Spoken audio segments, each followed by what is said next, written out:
Welcome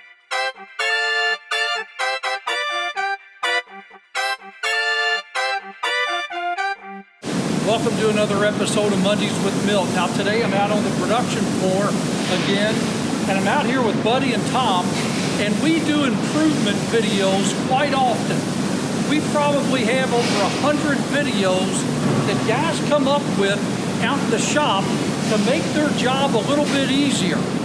And today it was about moving some of these really heavy pieces of tubing that we have.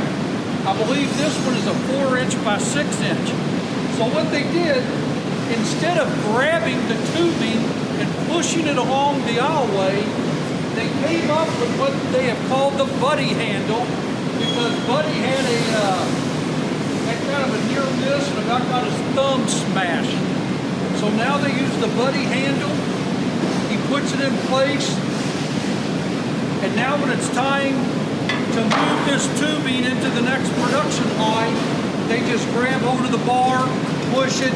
Nobody's got their hand on the tubing. No one's going to get hurt. So that's one of over 100 videos that our guys put on, and they just show it to everyone else in the shop. Makes for a safer environment, more efficient environment here at WireCrafters. That's all we got today.